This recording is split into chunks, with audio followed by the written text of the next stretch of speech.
4512. Main and core for meters, 4716. Eagle uniform, PD, 110.99. Hawkins, chemicals for the sewer plant, 4709.20. JCM uniforms, police uniform allowance, 405.88. There's a lot of this one. Peerless phone network, 3670.95.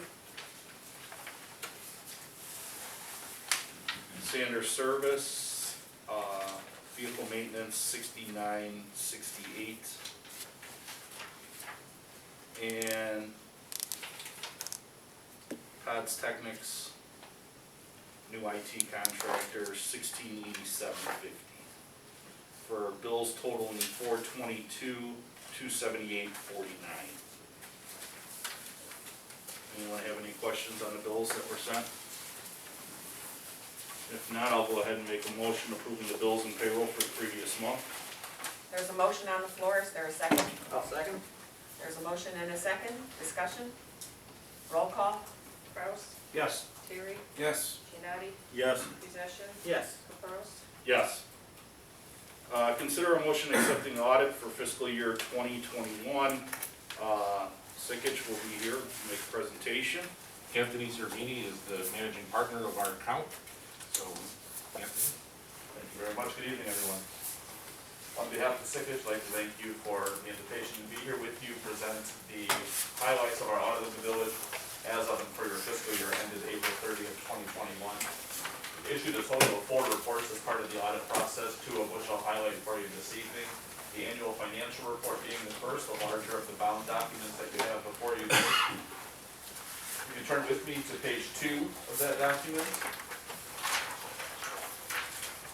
Page 2 is the second page of the independent auditor's report. Pleased to present this evening that we've issued a clean, unmodified opinion on the village's financial statements as of and for your fiscal year ended April 30th. That clean, unmodified opinion is the highest level of assurance as auditors that we can provide. It means the financials, in our opinion, are fairly presented in accordance with generally accepted accounting principles. So I want to commend you all for receipt of that unmodified opinion. Take away nothing else from this evening's presentation. That's what you want to be able to report back on. Turning back a few pages from there, we come to a section titled the Management's Discussion and Analysis. This is notated with the page number MD&A1. Management's Discussion and Analysis is the executive summary component to your annual financial report. Provides key information excerpted from the basic financial statements for both the current year as well as prior year information, along with an explanation of why those figures have changed from one year to the next. So again, looking for that high-level summary, the Management's Discussion and Analysis is a great tool for you to look at there. Turning to pages 6 and 7, so past the rest of the MD&A pages, and then we'll come to a statement titled the Statement of Activities. Village's financial statements present 2 different focuses throughout the course of the report. The Statement of Activities is your long-term income statement presented on an economic resources measurement focus. This is considered to be a full accrual presentation here. What that means is all of the village's capital assets, any long-term liabilities that you have are incorporated into this presentation here. Where I'd like you to focus on the bottom of page 7, the 3rd line from the bottom. See a line titled the Change in Net Position. Your governmental activities, this includes your general fund as well as your other tax-supported funds, had an increase in net position, just under $414,000 for fiscal 21. Your business type activities, so your water and sewer and refuse funds, had a drawdown net position of about $281,000. The following page, page 8, is the balance sheet for your governmental funds. This is presented on a different presentation basis, so this is the modified accrual basis, focusing on current financial resources. So those capital assets and long-term liabilities are not included in this presentation. 4 columns presented here, focusing on the first column, the general fund column. 3rd line from the bottom again, your unassigned fund balance in your general fund as of April 30th. was $632,122. That's approximately 22% of your general fund expenditures for fiscal year '21. Little under a 3-month reserve in the general fund there. Healthy reserve, consistent with where you would need to be from a reserve standpoint there. Does align pretty well in terms of your property tax receipts coming in right around that time. So solid reserve there in terms of what you have in your general fund. Turning back 2 pages there to page 10, statement of revenues, expenditures, and changes in fund balance for your governmental funds. Again, here looking at the third line from the bottom, the net change in fund balance. General fund, first column there, your general fund balance increased about $139,000 for fiscal year '21. Budgeted that to be a flat number. So Mr. Barber noted, with COVID and all the uncertainty over the last several years on that, being able to report a positive change in fund balance is a testament to the budgeting process, kind of going through that and managing those expenditures coming in for that process there. Couple final items here, page 13 of this report. This is your statement of revenues, expenses, and changes in that position for your proprietary funds. Proprietary funds include your water and sewer refuse fund, as well as your capital equipment replacement fund. We want to focus on the water and sewer and refuse funds. Water and sewer bore the majority of the drawdown in net position. That third line from the bottom there, $270,000, about $11,000 of a drawdown in the refuse fund there, bringing us to the $281,000 that we noted earlier. Last but not least, focusing on pages 41 and 42 in the required supplementary information section of the report.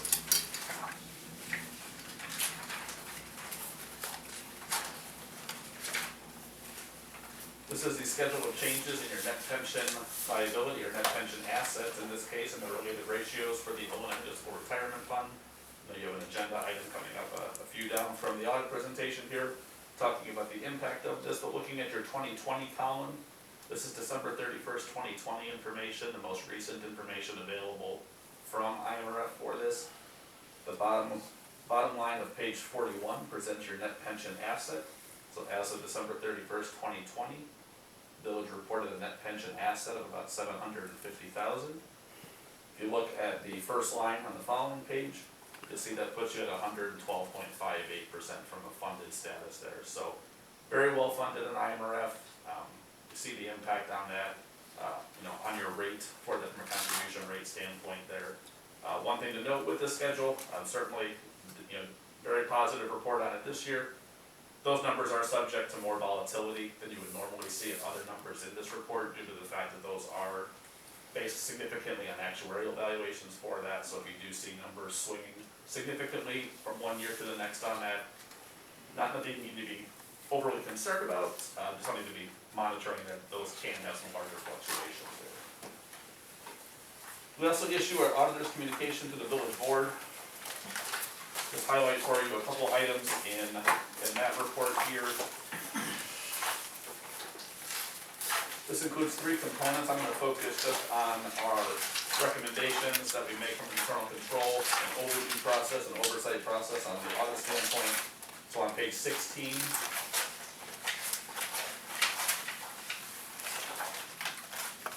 so in the current year, noted 2 items for this communication in this document here. Now the terminology that's presented in this report, there's 3 different levels of terminology that the auditing standards provide to us.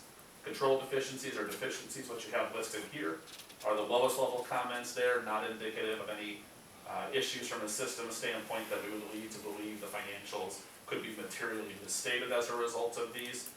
So that's a good thing in terms of the fact that these are the lowest level. If you saw things that elevated to a significant deficiency or material weakness level, those are items of greater concern. Nothing to report on those. So the 2 items noted this year, the first one, I'm sure you're all aware, the village underwent a system conversion from an accounting system standpoint this year. Those system conversions are inherently challenging. Village has presented some challenges through there. You also have management's response in terms of what drove a lot of those and what steps have been put into place for that. Based on our conversations with management team here, believe that most of those have been addressed and there's mechanisms in place to track those going forward. just created some challenges for the FY '21 audit. Oh, yes, it did. Certainly then, the next comment, interfund activity, as a second comment there, the second comment just relates to various interfund balances here. Interfund balances, when you have a fund accounting structure, the village reports various activities in different funds for that. Occasionally there are loans or amounts that are reported as due to or due from respective funds for that. This is just a recommendation for the village to go through those amounts there, determine if those amounts are still valid receivables or payables as part of that process. Looking at that, management has indicated that they will be reviewing those amounts and making a recommendation to the board for that. On page 19 then, last item all covered, just the status of our recommendations from the prior audit. Prior year, there were 6 comments that were noted, 3 of which have been implemented as of April 30th. So the first one is a collateral agreement. Based on the village's investment policy, you're required to maintain collateral over your deposits in excess of FDIC coverage for that. This is just related to a formal agreement being in place for that. The second comment, this relates to, from a risk standpoint, the fact that the village does still maintain several of the restricted accounts there, the off-balance sheet accounts, if you will, on those. In conversations, over the years with staff on that, believe that those are well managed, kind of well, the oversight process is there for those funds. Just something that does present a risk from an audit standpoint anytime you don't have things fully integrated. I know there have been changes to get more of those on the new system as well for that, so there's work being done towards that. Just to clarify, so they understand what we're talking about, these restricted accounts are Youth Commission account, 4th of July account, beautification account, and we keep them the way they are because it gives those commissions some flexibility to spend their money. The auditor is totally correct. It's not the ideal level of oversight on those funds, but we view them as, that's their commission's funds. They're responsible for their own money. Even though the auditor is going to say, no, that's, in a legal framework, that's not true, it's the village board's money. But we allow those commissions to have some autonomy, and that's where you get this management letter every year. You're going to get it every year. I don't care what firm you have that's going to audit, they're going to mention it. Internal controls over water and sewer billing prior year comment just related to some additional controls recommended there. Management has implemented those recommendations, so that's noted as implemented. Same thing on the payroll internal controls on the top of page 20. The final 2 items there, journal entries. The journal entries are another area inherently that have risk affiliated with them there. Just a recommendation to enhance and memorialize the review process over those journal entries. And then finally, the last comment just relates to year-end adjustments. Noted as still applicable, primarily just related to the current year adjustments that were required there. That concludes my comments this evening. Happy to answer any questions that the board may have. Just one thing, there's a new liability on the books, and it's for, I want to say OPEB, but that's not right. It's the retirement employee benefits liability. And I have a difficult time understanding that. I think that number was like $237,000 of unfunded liability for retiree benefits. And that number is a number that's determined by an actuary for rates that could be affected by the village's health insurance by retirees staying on the plan, even though the retirees are paying their premium to be on the plan. I think that number is really high, but Anthony explains that's just the algorithm that's been nationally applied to that. Right, there's various assumptions that go into it, but just to highlight a little bit more on that particular calculation there. State statutes require the village to allow any retiree to stay on the IMRF plan. Again, as Bob noted, they would pay the full employer rate for that. However, what the actuary calculates and looks at as part of their process there is determining that if a retiree were to stay on the insurance there, the effect of that is going to increase the total insurance cost. However, by law, you are not able to charge that retiree an age-adjusted premium there. That then creates an implicit cost to the village for that there. That's what the actuary is calculating as part of that.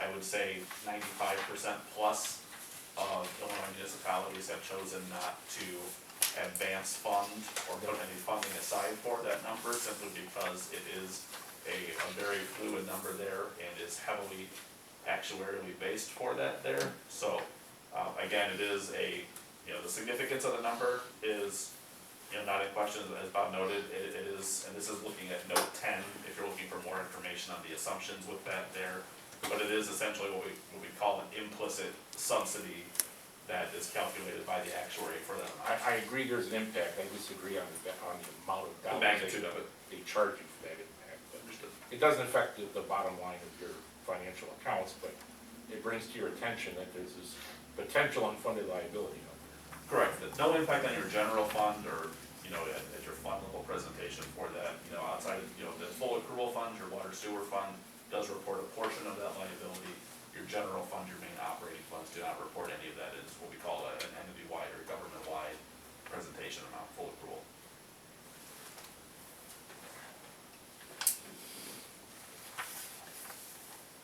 All right, anybody have any other questions? If not, I'll go ahead and make a motion accepting the audit report for fiscal year 2020-2021. There's a motion on the floor, is there a second? I'll second. There's a motion and a second, discussion, roll call, Caprows, Yes. Possession, Yes. Gianni, Yes. Carey, Yes. Kraus, Yes. First draft of the 5-year financial plans provided to the committee. I got it here today, so we'll be looking to set up a committee meeting to go over that. I'll review it also. Our goal is to get the plan approved for the first meeting in February.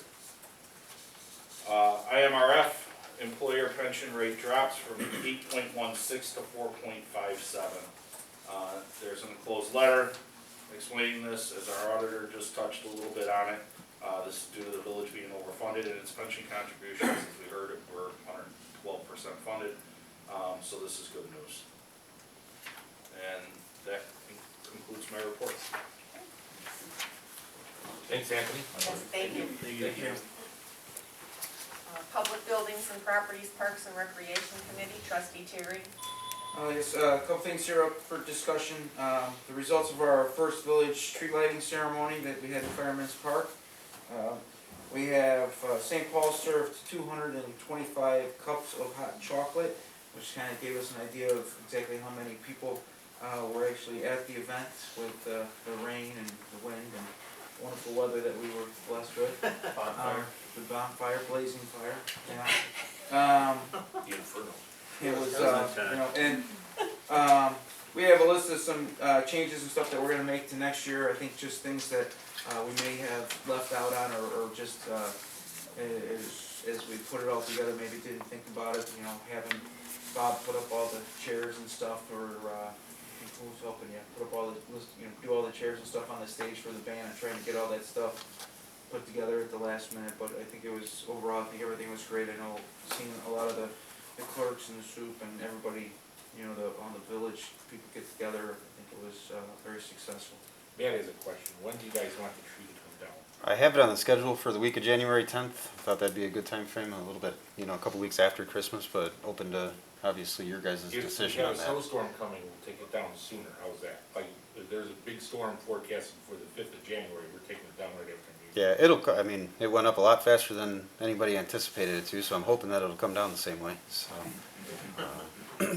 Yeah, and it survived the windstorm Saturday morning, so it ain't going anywhere. We got one more Wednesday night to get through. Is it Yeah. on a timer? No, it's on all the It's on, time. I was gonna say, cause I went by during the day, it was still on. We put it on a timer, or no, or we just leave it on all the time? We just leave it on now. I mean, we can make a change in that next year, I guess, if you'd like to. I was just wondering, I didn't know. It's not pulling a lot of juice. No. They're LED lights, but, putting a dusk to dawn timer on it's not a bad idea. It's just a little hard horse to go by.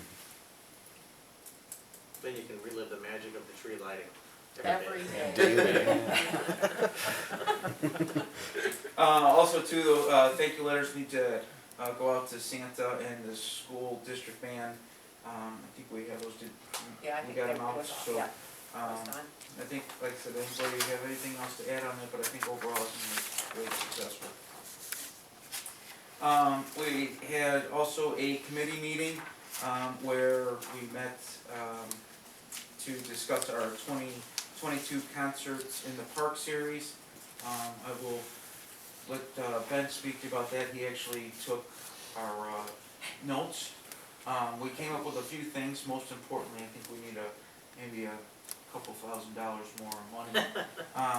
Just on finding out exactly how much some of the things are gonna have to cost is, like, you know, for sound and stuff. Did you come up with a budget?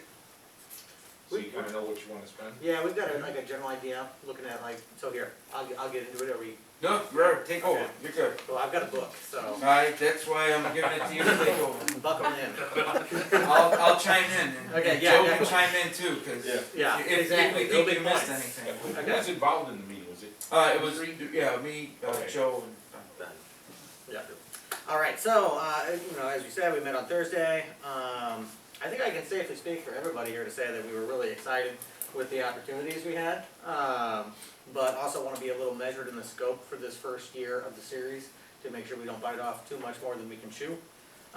Right now, we're currently planning for 7 events. We'd like to hold 4. I'll say, for lack of a better word, bigger events. These would be planned for the first Saturday of the month in May, June, July, and August. Most likely approximately 6:30 p.m. or 7. Can't remember exactly what we said. Continuing for 2.5 to 3 hours. And then 3 smaller events on the second Sunday of May, June, and August. These would be more likely in kind of the early afternoon time frame, depending on the band we end up booking. For the bigger events, we intend to work with local organizations, the village commissions, and food trucks to have food and drink available for purchase by concert goers. The intent is for these groups to be primarily responsible for food and drink on those nights. For the smaller events, we intend to treat them as kind of BYOB or picnic in the park events, with concert goers bringing their own supplies. You may have noticed that one of the events overlaps with the 2022 4th of July Festival. The intent of the joint committees is to partner with the 4th of July Commission for this event, and also plan for a high level of involvement from the village board during that night, with board members visible and actively assisting in the event. We're not sure they won't be able to miss you. Right, that's, exactly. that's exactly what we Why would discussed. Don your orange. Have everybody wear their orange Shovels shirts. and traffic. Trustee Joe Giannotti has looked into the costs associated with procuring a sound technician for these events, but due to the logistical costs with the setup and tear down for individual and non-consecutive events, this is most likely not financially feasible for us. Likely we will need to pay a slightly higher booking cost for the individual bands to cover them handling their own sound equipment. Do you Yeah. want to touch anything on that? You're looking, if for like a one-night event, to mobilize like what they consider their smaller end. Now, I still haven't heard back from our regular sound guy from the 4th of July, but any other company that I have heard back from, you're looking anywhere between $1,200 and $1,500 per night just to have sound. So, unless I get something back from Harold, who we normally use for the 4th of July, it's kind of a large expense. The bands seem to be, you know, paying the extra $250 to $400 to the band seems a little more feasible to us. And those fees that when we were looking and pricing to, that was even with trying to get into a contract with them, because we were thinking we would be able to get a better deal if we said, hey, we're gonna have you here all 4 nights versus just coming in at once, you know, just coming in at one night.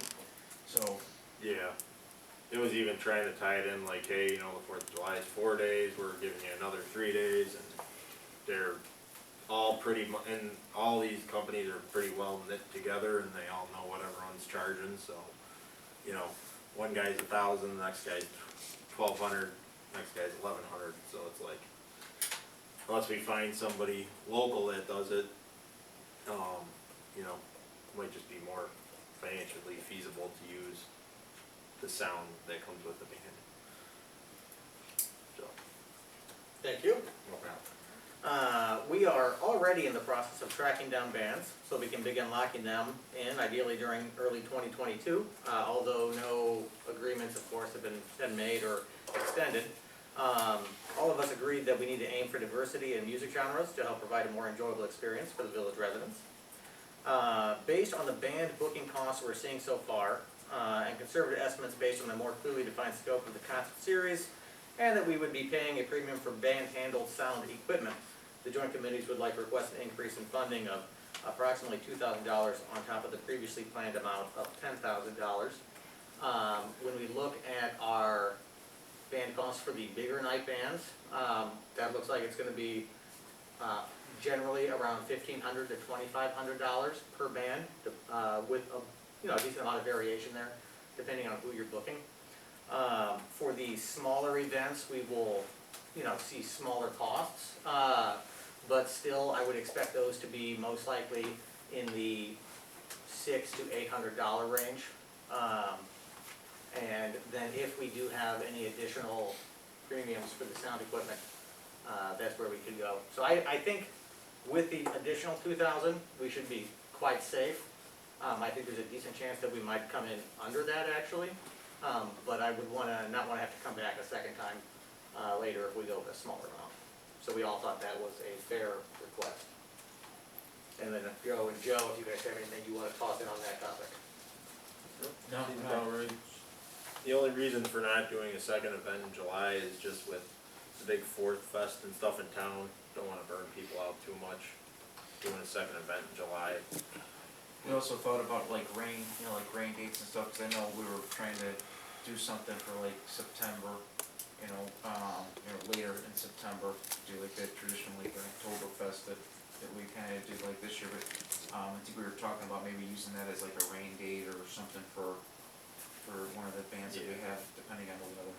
If we got good weather and stuff and we can find a band that's kind of flexible on coming out, why not, throw an extra date in there. Yeah, that was my question, so the month of September is your rain date month. Rain date, or if we do good and everything goes well and we have, we're able to get somebody else out there and the weather's good in September like we had this year, wouldn't be opposed to throwing the September date in there.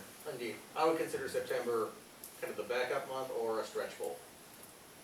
Did you guys discuss sponsorships at all? Did you guys come up with a procedure or If I policy? recall, we were all in agreement that we would not be looking for sponsorships from Okay. outside organizations. That makes it easy. At this point. That's what we just said.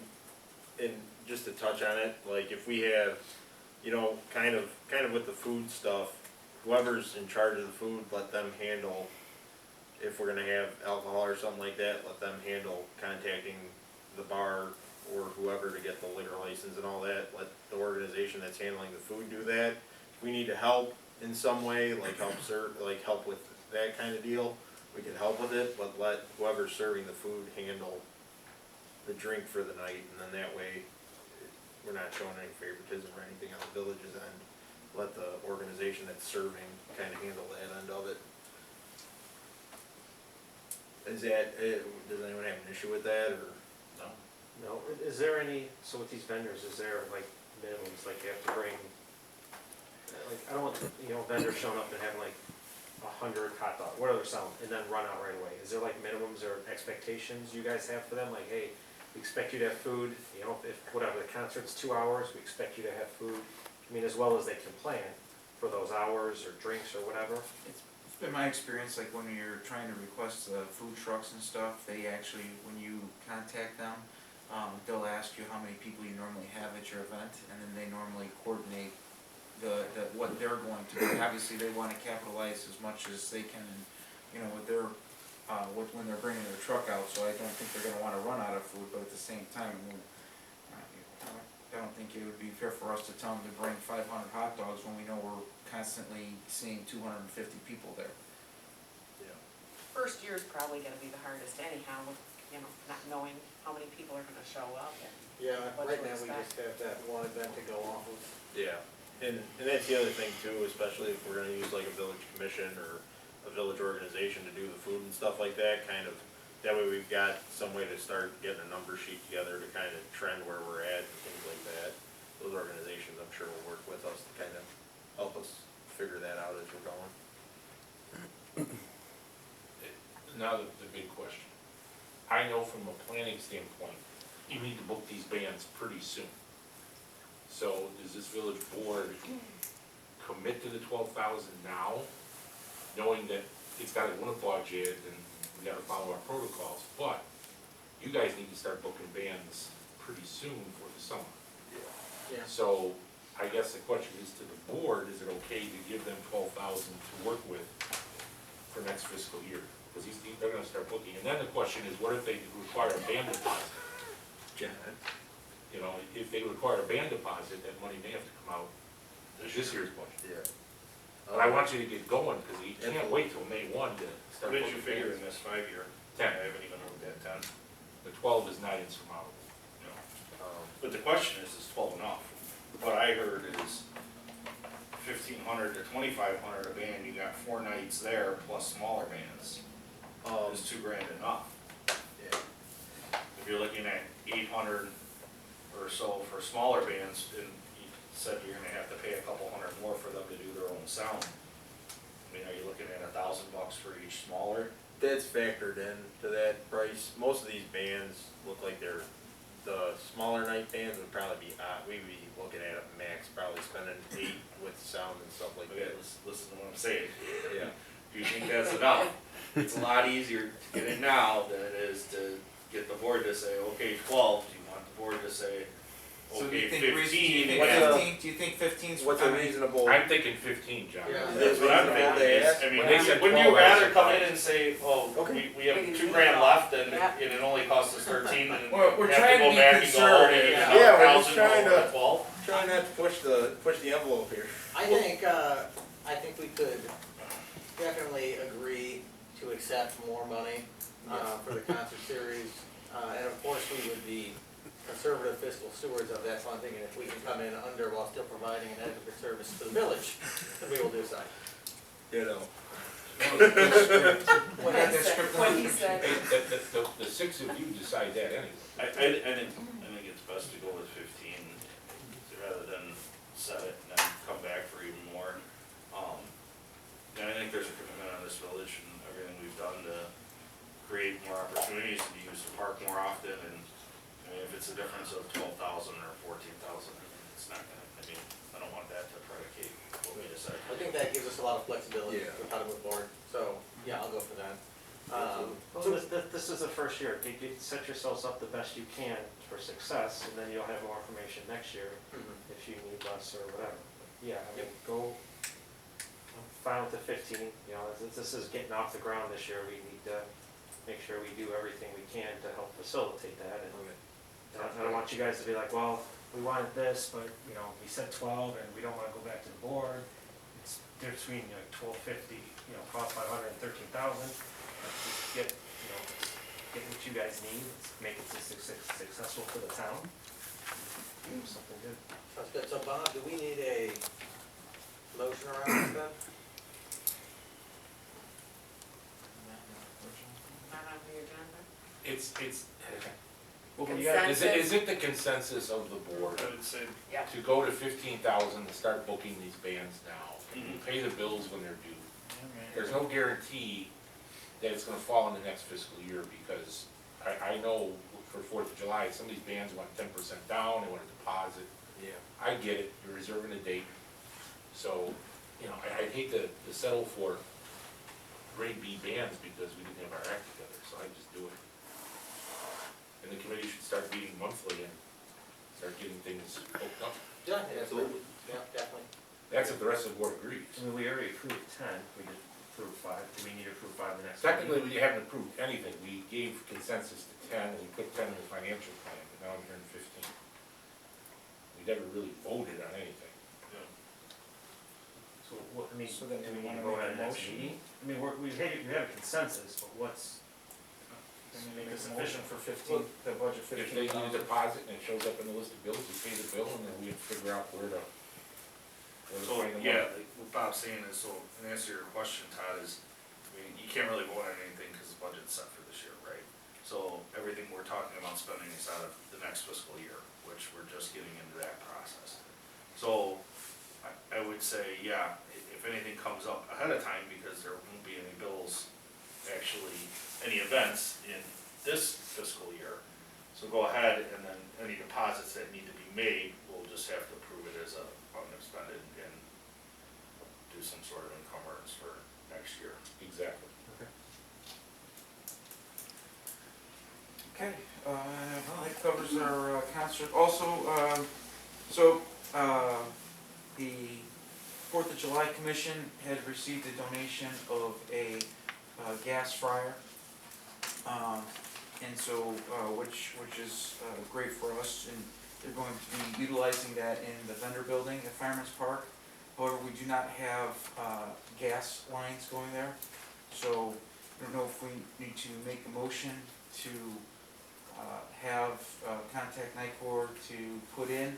I know trustee Gianotti's already, been in touch, with the Fourth of July Commission, and NICOR's willing to come in and, install the service line, no charge for the village. And then, the only issue that it would raise is now will be, we'll have that gas charge there. It'll be an additional gas charge, but I think that would be very beneficial to us only because it frees up, our electrical service lines, because everything inside there is electrical. And, we can only go off of, what is it, a 600 or I think you something? get 600 amp of service down So there. if we wanna plan on doing more, more outlets or more parts of the lights or utilizing different parts of the park, it'll free up our service box. If we decide to go and convert more gas, more of the appliances and stuff inside the vendor, you can go for gas.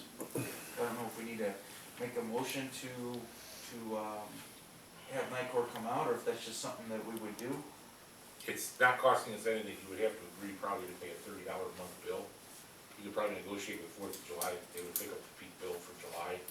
That's when they're burning the most gas, is in July. There's a lot of advantages to having gas in that building. It actually increases the value to your building. Yeah. It gives you more appliance options. We can heat the building more efficiently. I think we do it.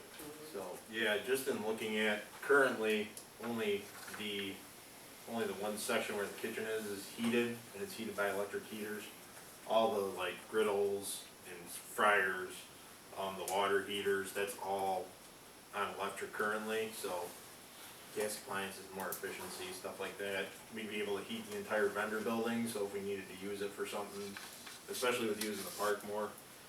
So this is generating a new monthly expenditure. And Yeah. It's just, there's no rush on this, right? Just put it on the next agenda under parks to, I can't, Yeah, I wanna get gas- it going though, because they have to dig up Penfield Street to put the new service line into the main. okay. I wanna get that done before Penfield gets reconstructed. And I Okay, well, can't, Penfield's not gonna be reconstructed by January. right, but the gas company's telling me 4 to 6 months before they can get to it. Alright, we'll just order it, but get the Get formal the formal- approval Gotcha. on the next agenda, so that way it's in there for the auditor, when you have a new. Yeah, and the Fourth of July Commission kind of already talked to them, and they'd have no Well, problem. for the If we pick up Commission the is bill- meeting on the 5th, they still have to. Yeah. too. They'd have to, yeah, but we gotta talk about that, but I believe if they're gonna pay the bill, the bill's gonna be from us. Regardless, I think it's very beneficial for the village. Yeah, approve it at January 10th, or parks. Early.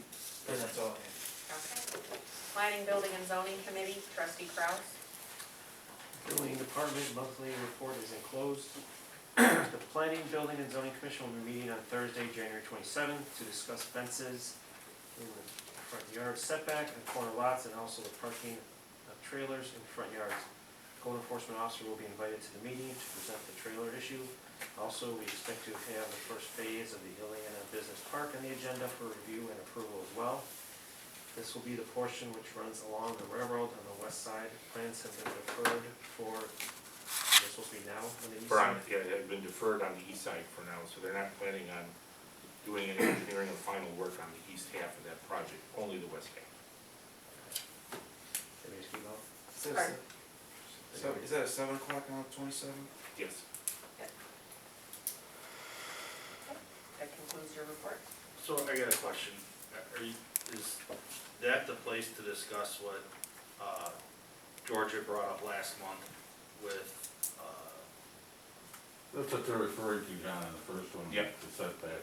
Okay. That's what they're referring to. So, because didn't we, Bob, correct me if I'm wrong, but didn't we, I didn't wanna jump in last month when George brought this up, but didn't we discuss this, and weren't we gonna come up with a true cost of what it cost as far as what it cost us to have the, members there for the meeting, the secretary and so forth, and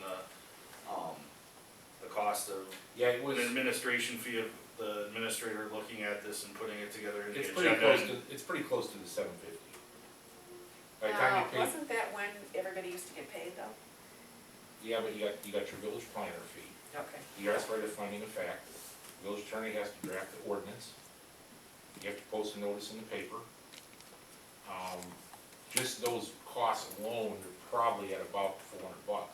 What they're talking about is, Not making them go through a variance, I Correct. get that, but I thought, there was a time when we discussed this and it was approved by the board that we thought that the $750 was excessive, that that's not what our actual costs were, and that we weren't looking to make any money on residents by doing this, that we And would I- figure out a true cost of this, because it was this, and when they would do the privacy fences for pools. Because that was even less, and that was already addressed because At the end privacy of the fences day- are now allowed. it would cost you $750 for the variance process, I'm pretty sure it would. Probably a little bit less, because that was back when we were paying the Yes. plan commissioners and the secretaries. Yeah, the secretary does not get paid anymore. And that was And- 100 a meeting, and the others were Right, and they 15 were a 15 piece, a and meeting. so that was 75 a meeting. Yeah, I think so- it was at $670 at the time. I don't know what the new rates are now. But that was years ago when we did that last report. Mhm. Okay. And of course, you wouldn't have those costs if you didn't need a variance. Well, I get it, I get that. Yeah.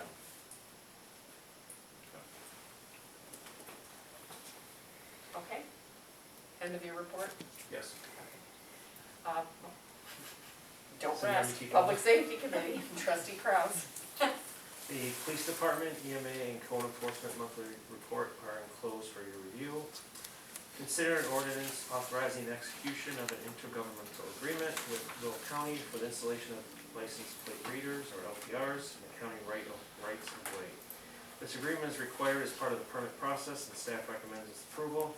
It was determined that only 2 readers are needed on Indiana Avenue, so one of the cameras will move to Miller and Oak Park, and the other to the entrance of Nantucket Cove. This means that all the entrances and exits to the village will be covered with the cameras for the security of the village. Chief, do you have anything to add? Ordinance number? 1360. So, consider ordinance 1360, authorizing execution of intergovernmental agreement with Will County for the installation of license plate readers in the county right of way. Let me correct that. I think it's 1361. Consider ordinance 1361, From before. maybe not. Yep. Yeah, it's 1361. I apologize. I will change that to 1361. Everything else is the same. There's a motion on the floor. Is there a second? I'll second it. There's a motion and a second. Discussion. Roll call. Well, hold on, I was just curious, when I was reading through the intergovernmental agreement, it seemed like there was a whole lot of, basically, we potentially pay for county costs associated with it. I assume that's pretty much just no way around it. There is no county cost. It's a standard agreement. If you were to open cut their road, we'll be seeing some more of these agreements moving forward when we start replacing mains. But what that's referring to is if you cut into their highway and you gotta replace the road, it's on your dollar.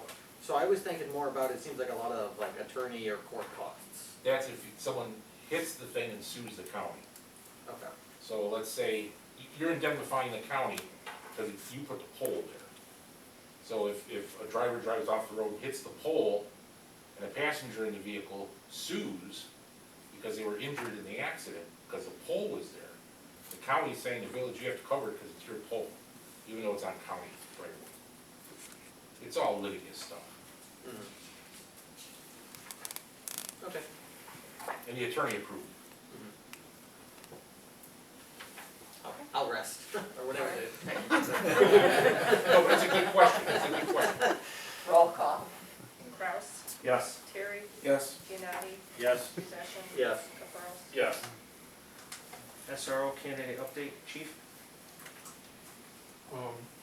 Last week, we interviewed 2 candidates for the SRO position, and one of the candidates stood out, it was Officer Eric Hansen, and he was unanimously selected by the 5 people on the panel, and he is being introduced tonight at the school board meeting, so he'll be starting next semester.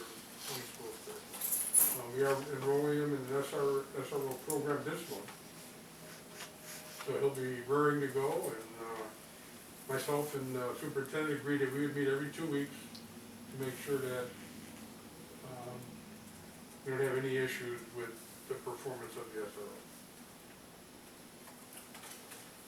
Should we expect him at tomorrow's BYC meeting as like the upcoming SRO, or? That's a good question. I like to have a officer at the BYC meetings, and I know Officer Beck was showing up to those. Has Sybil been there? Yeah, we need to have that police. Now, I know it's short notice probably for him, so I mean, you know, if we don't have him for this one, it's probably not the end. He's working tomorrow Is he? till Okay. 7. What time's the meeting? 7:30. So, yeah, I would think he could make it. Okay, I would have him come introduce himself, participate in those discussions with the commissioner.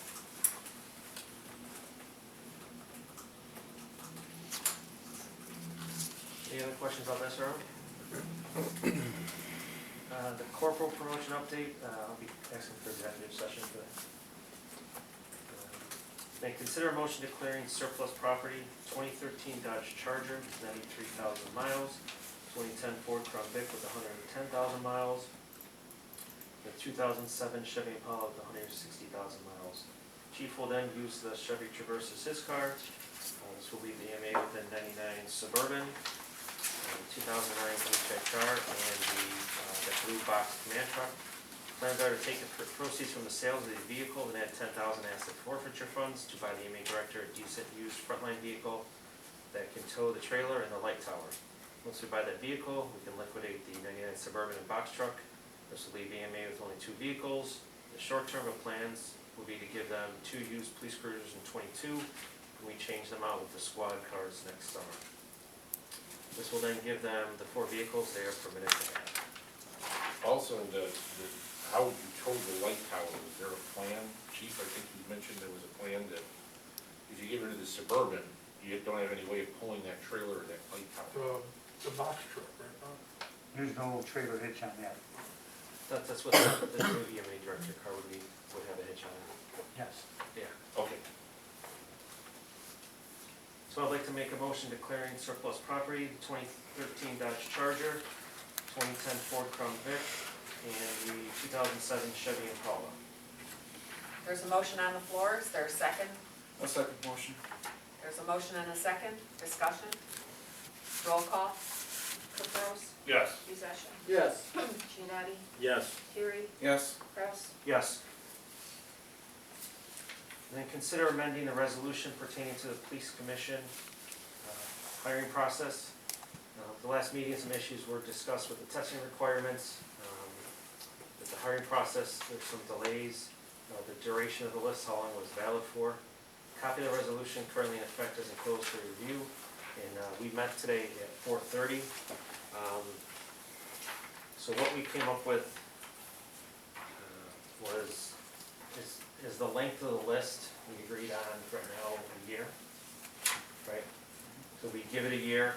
Other things that were considered were tying the list to the open vacancy, and then it would expire when that vacancy was fulfilled, which is about 8, 9, 10 months-ish. We just decided to go with a year for now, see how that works out. If we need to revisit it later on, and we'll do that. And then for the testing requirements, the written was brought up. The commission agreed that we would word it so as if the written would unduly burden the hiring process, if there's emergency or exigent circumstance, the police commission can waive it, but not to just blanketly get rid of it for right now. You know, our standards for hiring, it's not derogatory, but we have minimum standards. That's what they are minimums. So we hate right now to just blanket get rid of it. This will give the commission an option. Another thing we looked at too is coming up with our own written, where the village would administer it ourselves, and we'd have it, so we wouldn't have to wait for a testing company.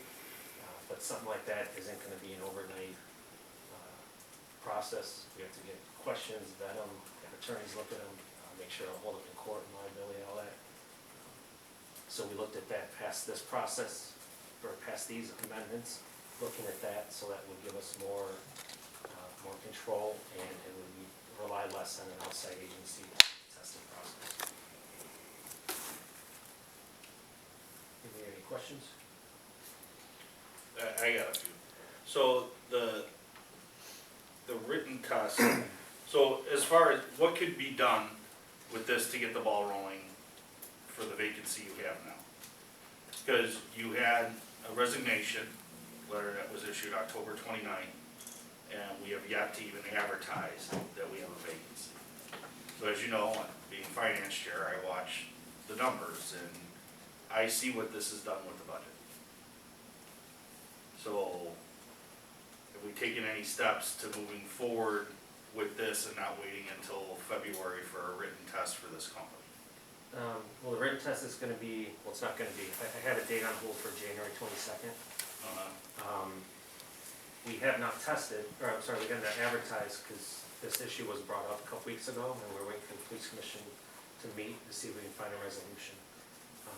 As of now, no, we can't bypass that, because that's in the resolution. So that's one of the things we're looking to change. But, I mean, unless we change it tonight, which I don't know, can we vote on it and change it tonight? You can't, it's a resolution.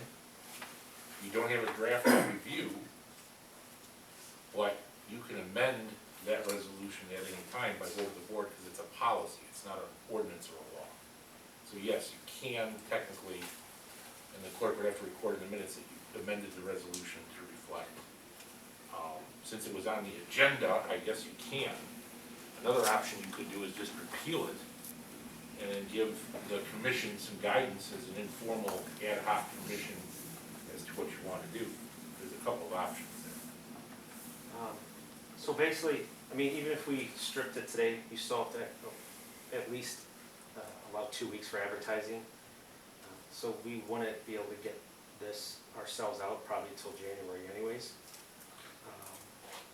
But you could literally be interviewing by the end of the year. I mean, if we set out an advertisement tomorrow, It's gotta run for 14 days. yeah. So just So before that'd be Christmas. that'd be the 28th. So, but it's not just, you have to get applications, you have to make sure they meet the minimum requirements. You know, you'd have to schedule the orals with the police commission if everyone's around right before the end of the year. But, so within the first week of January, you could literally be interviewing. Potentially, yes, but then they still have to do their background, they have to do all that before they go. Absolutely, but where And you're the at right first- now, But the first academy is January 17th, the next one, we don't even have a date for that yet. So it's not like if we rush the process, that we're gonna get somebody into an academy sooner.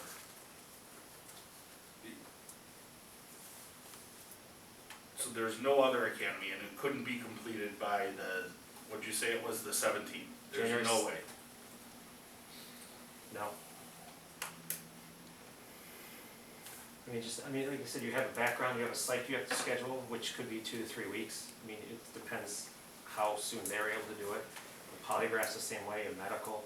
I mean, it's not just interviewing them and then ranking them and sending this person. I mean, it could take 2 to 4 weeks just to get those 3 tests done, the psych, the medical, and the polygraph. So do we know when the next academy is?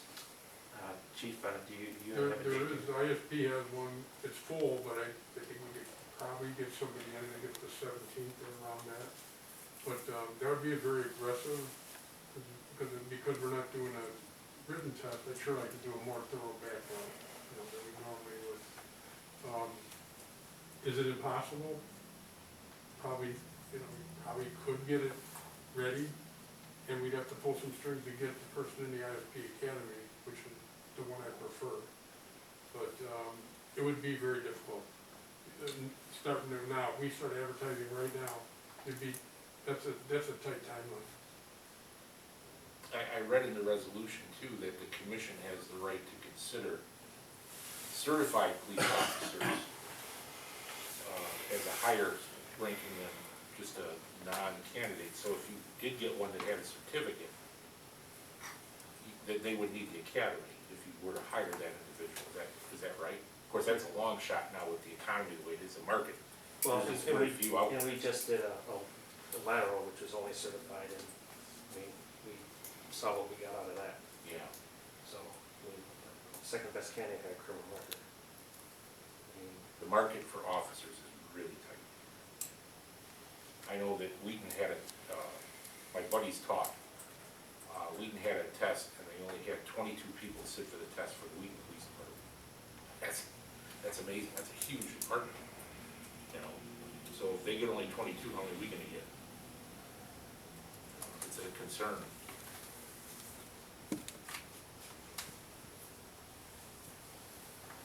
So, I mean, that's our recommendation.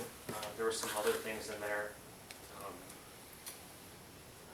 that we have to change because the way the written is scored and weighted and stuff, there's other things in the resolution maybe changed along with that, where if we dump the written, we need to specify what then is the weight of the oral, and we need to have a minimum for the oral also.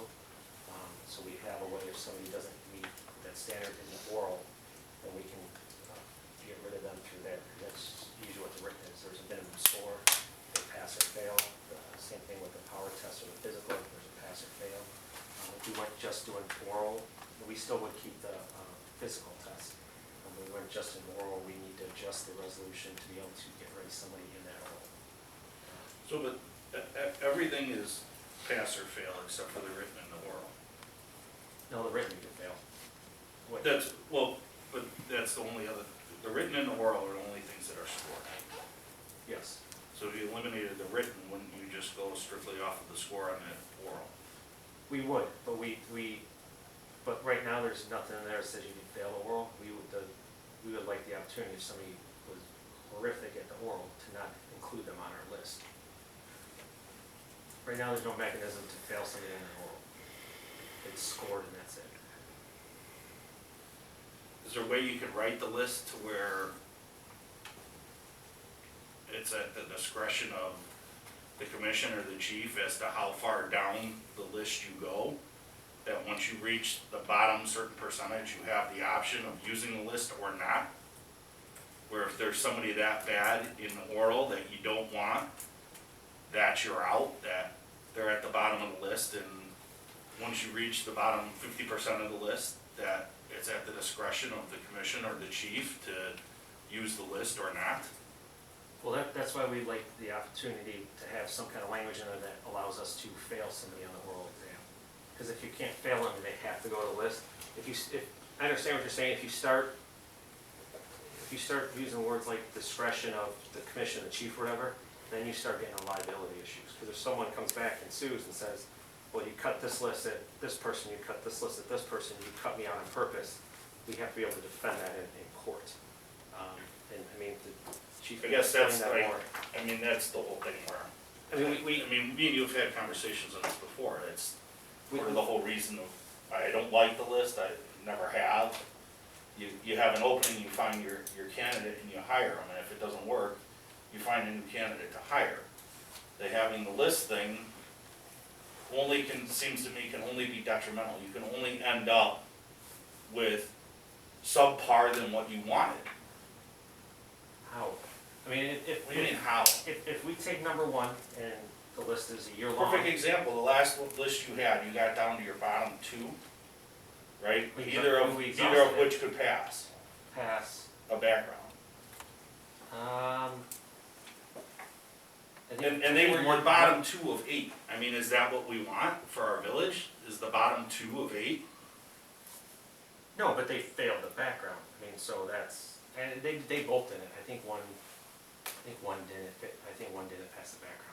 But that's part of that vetting process. But that's what I'm saying, with the list, you're locked into that. Right? At the end of the day, you could end up with bottom guy on the list.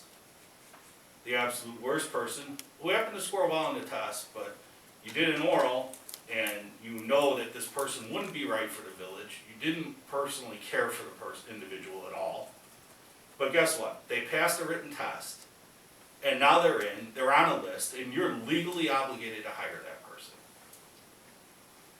Yeah, I mean, yes, we could be. And you could go into that, and that person could walk out of that interview, and you could say, oh my God, we do not want this person on our streets as a policeman in our town.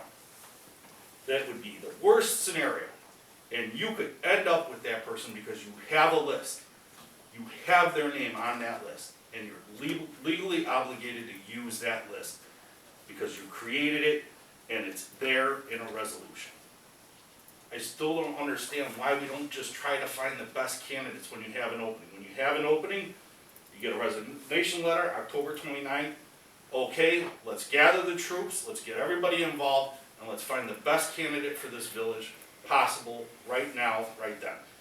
You may have, and a perfect example is you have graduations coming up, right? You literally have kids, and I know, I've heard of one, of a friend or whatever, that's literally graduating Olivet Nazarene, or Olivet, with criminal justice this December, and it's gonna be out there looking. You're stuck with a list, nobody like that can ever come your way because you have to go off your list. No, You never know who's gonna come through that you door. can't say no one like that is ever gonna come our way. Because we've used these lists in the past, some have been successful, some haven't, and that's why we're making changes.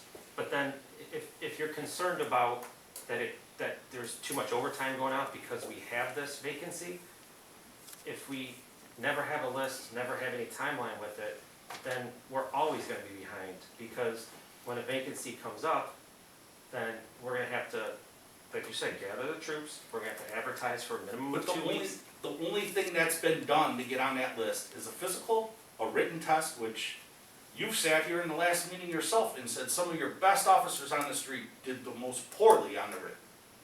Those were your exact words at this last meeting.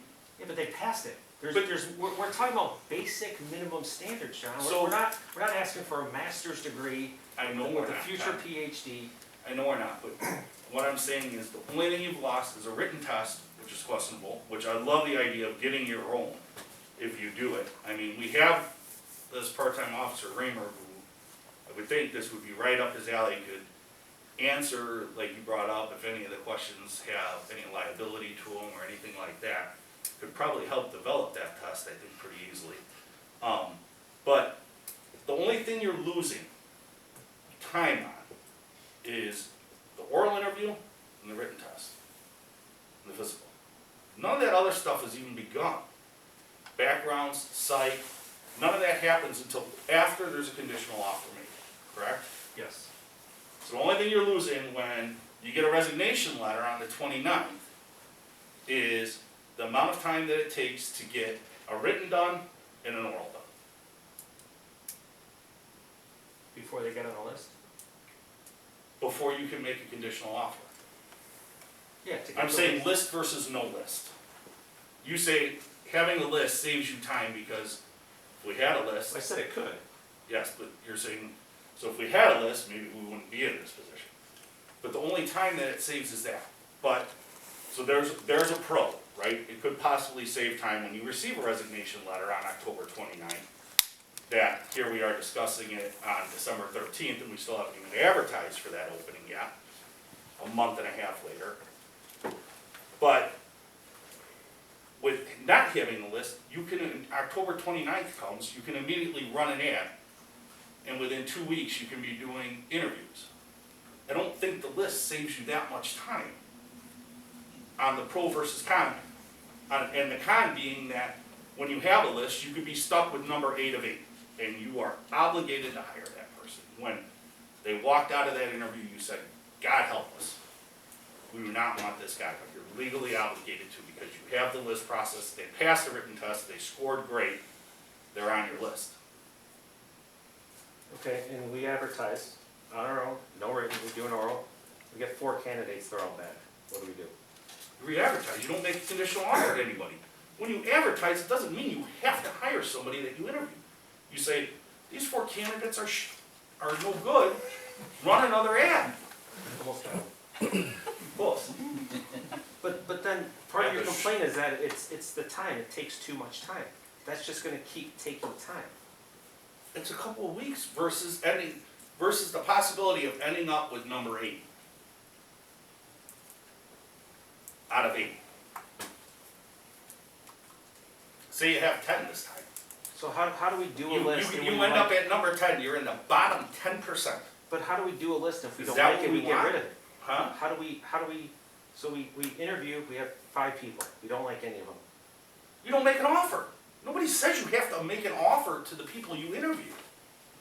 There's no law that says because you advertise for a position and you don't like any of the candidates that you legally have to offer somebody something.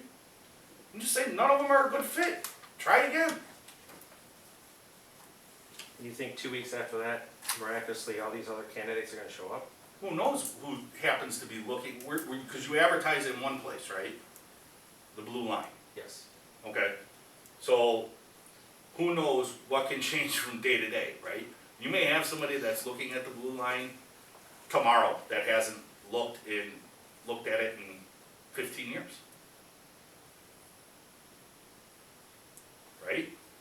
No, there's no one's gonna take a 15-year break and come back, that's just not, Well, that's not reasonable. well, Yes, you could have All right, someone I'll that give you- doesn't look at it I'll give Monday, you and a looks at it scenario. Friday. I'll give you a scenario. I just found out one of my colleagues this week. His wife he has a great job doing the same thing as I do. His wife has even a better job. She's getting transferred to Houston. Guess what? He just found this out. So now guess what?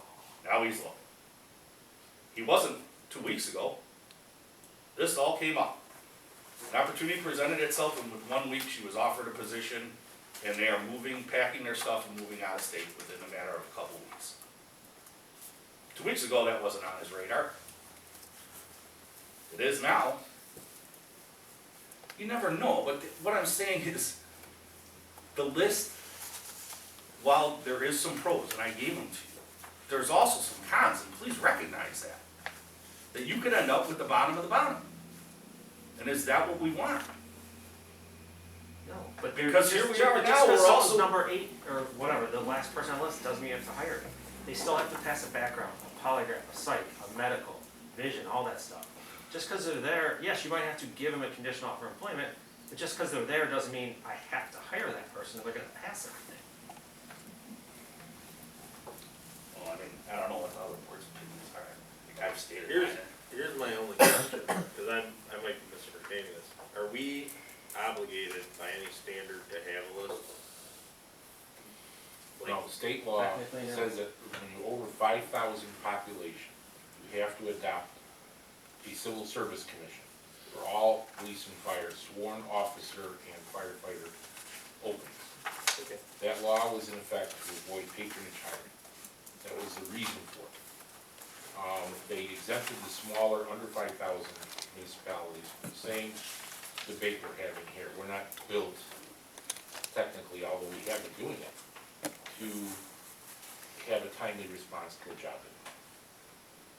And that's, 5,000 is a cutoff. Now, 10 years from now, you might go over 5, and you're gonna have to do it by the letter of the law. And I don't know if the list is 8, I don't know if the list has a definite number. Can we, What do you mean? well, I know we have 8 on our list. Is that state law, it has to be 8, or is there an No, it's arbitrary number? anybody that passes, right? Yeah, it's anyone who meets the minimum standards. Oh, and then that's a 2-year list then. Well, no, we In our, narrow it down. Okay, But I guess either way, whatever this board decides, you have to set standards and stay with those, because that's where you get in trouble with liability. When you say, when I got hired, you guys did this, when I got hired, they did this, when I got hired, they did this. So whatever the board decides, there should be some set of guidelines, policies, Consistency. procedures, whatever you wanna call them. Yeah. So if somebody sues and says, well, you did it different when I tested, you have something to fall back on. You know, like, one of the other things that, that I brought up to you, and that, I'll bring it up here, is I don't know and understand why you guys need the test to tell you something. The people that we have involved in this, right, that are involved in this hiring process, and this is one of the first things I said to you on this, right? With the people that are involved in this hiring process, the confidence, the utmost confidence I have in them, I don't think they need a written test to tell them who's the right candidate for this village or not. I really don't.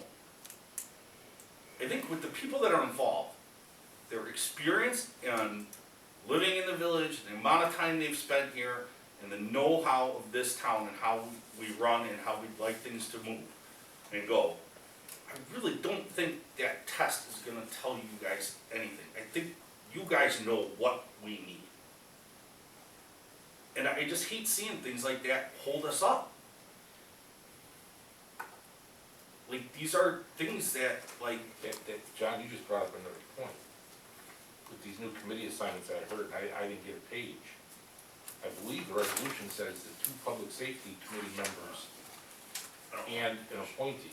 If you're on the public safety committee now, and you don't wanna be hiring, then we should change the resolution to reflect something different. I don't, you know, look, We talked about we talked, I brought that up with Marcy. Okay, said well, there I just maybe heard a that. possibility that I end up here. And I said, I don't know law enforcement, right? I'll debate with you on lists and things that I think is right for the village, and I'll sit here and we can talk numbers all day long, right? And I'll know them forward and backwards.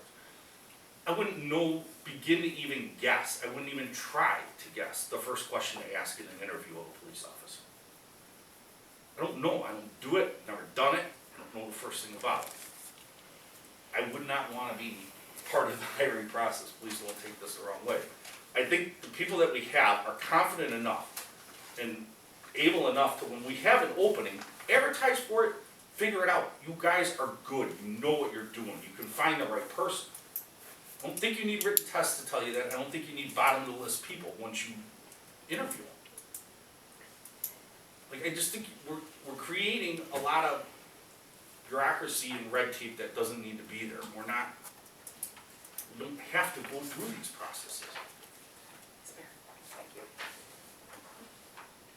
And one of the things that we kind of off-topic discussed is instead of both members of Public Safety Committee and an appointee, was any 2 trustees, one of which, a minimum of one of which should be on Public Safety. Oh, okay.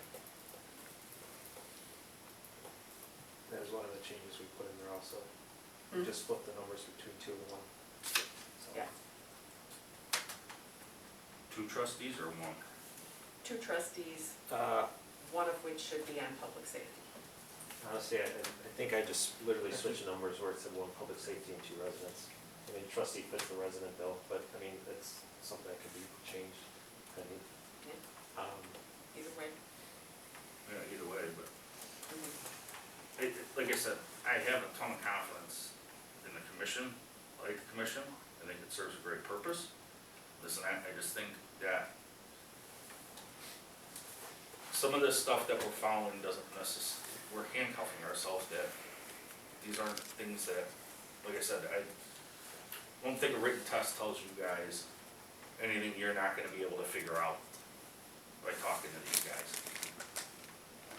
With the experience that you guys have, it makes no sense, like, And I'll take the compliment where I can get it. But that's with this commission now. I mean, if it changes in the future and there's not, I mean, right now you have 3 law enforcement officers that are on it. If you have later in life civilians are on it, they're not gonna know that. And yes, we can interview someone and if they can't put a coherent sentence together, we're like, okay, they're probably not gonna pass a written. But when they get to the academy, there's constitutional law, state law, vehicle code, all sorts of stuff. If they don't pass that, then they fail out and we're back to square one. So, could they fail it? I mean, I don't know, I haven't been in the academy in decades. So I don't know how tough it is anymore, but, I mean, having one written, and again, I know you keep saying October 29th, you know who's leaving until maybe a week or 2 later in November. There's 2 weekends in December that are out because of holidays. And then there was another week in January that they told me that there was another local police department doing the hiring process that day. So I chose not to do that day, and that was, I think, early January, I don't remember which date. Because we're not gonna try to compete with another department around here.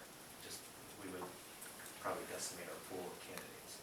So that's how we end up So on that beat 'em date. to the I know punch. it's not ideal. let's bypass the written and get the ad run, you guys get a chance to, interview these people and possibly give an offer to somebody before they even go and take that written, at one of our neighboring communities that could be competing for them. I have a question. We do public works, ads, we run them on Indeed. I get a lot of Indiana police officers applying for public works jobs here. And what we're finding out is Indiana really doesn't pay like Illinois does. It's a, Is right to work state. is an Indiana certificate good in Illinois, or do they gotta go through the whole training in Illinois if they come over? No, they do not. They'd have to go to a refresher in Illinois. The training board would approve the, training they would have to go to, but, they would not have to go to the academy again. Does everyone look at the blue line, is it just Illinois, or is it also? No, it's, Is it? yeah. Yeah. I mean, we can do Indeed too, I don't, you know. I would like to try, I'll tell you, we've had luck in public works with Indeed, we got lots of applications. I mean, I think the job pool is tight, we gotta expand our opportunities to. Try to Illinois recruit. officers make a lot more than Indiana officers, statewide, so.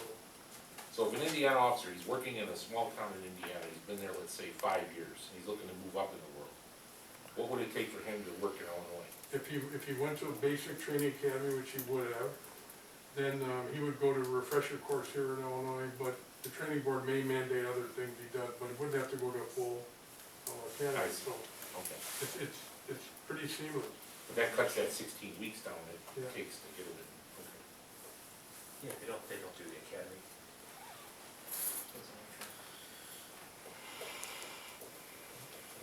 What's the worst pleasure then? So what's the worst pleasure then? I mean, this is a resolution, so it's more.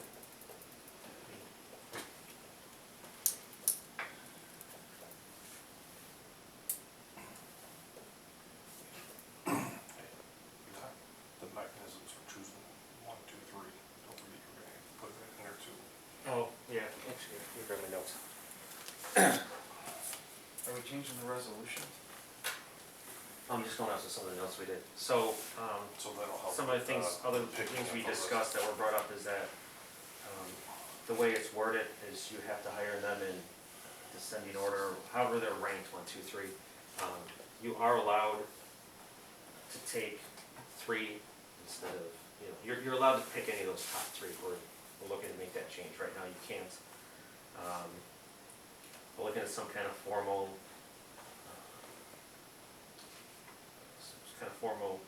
rubric for the written, or for the oral. So whoever's giving the oral knows that's on the same page how they're scoring it.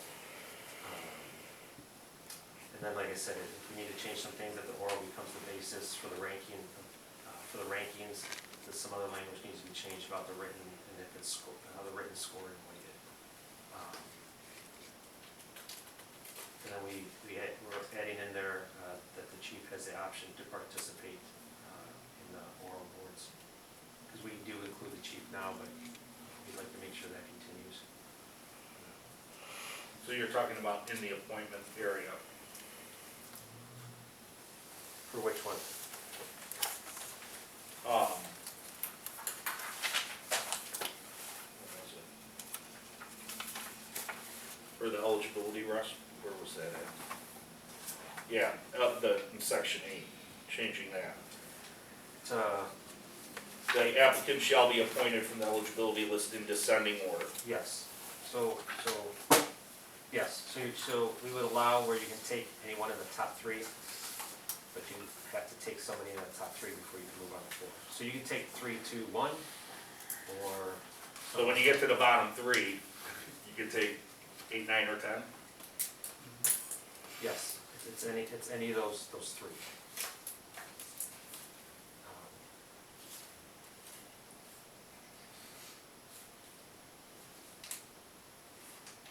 Do I need a copy of the resolution? No, it's there. It's in the packet. It's in the packet.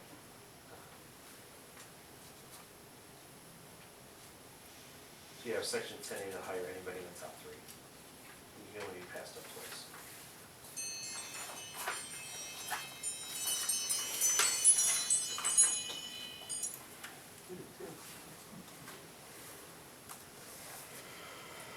A couple the only things we're looking to clean up is just that the board or the commission will determine the questions, the oral questions ahead of time, and how to score them. That way it's all standard. Like I said, if somebody comes back and says, you know, how do you score them, how do you do stuff, it's all down in there written, so you can determine that accordingly. So what was done previously then? There was no specific scoring for the oral, the commission just decided. It says in the resolution, 0 to 30. But we had 10 questions, and we had to decide that, like, the last time we did it, we decided the weight, how much the written is weighted and how much is the oral is weighted. So we want to spell that out. 'Cause we It is spelled out. The oral is worth 0 to 30. No, the weight of that score. So you need a 70 on the written to pass out of 100 points, but we weight that differently than we weight the oral. You don't take the written score and then add up the oral score. We weight those at a percentage. So we actually weight the oral higher percentage, so there's more, the oral's worth more than the written. Is that what you've done in the past? Yes. So what's this rubric do? Just so we're all on the same page when you're grading somebody. Well, that's what I'm asking, is what have you done, what did you do in the past? We would discuss it, and then we'd come up with a consensus. But this spells out what you're looking for with each question. We did do it as like a rubric. We did score each question as a group. We collaborated as a group. But in this, it's not spelled out exactly. Question number 1, you should, you know, if the person answers the question, you know, very well, then we're going to give him, you know, 3 points. Why wouldn't you still want that collaboration with We We still will will have have collaboration, but it's not, there's nothing that says, you know, right now, we've done it to where there's 10 questions, it's 30 points, so we give, each question is, you know, a value of 3 points.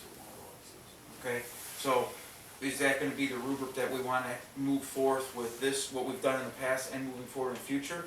Because nobody's gonna know what we did. So now if it's stated inside the resolution, you know, each question will be worth X amount of points, you know, and have that rubric there. You know, you give a number 3 if the person was great at his answer.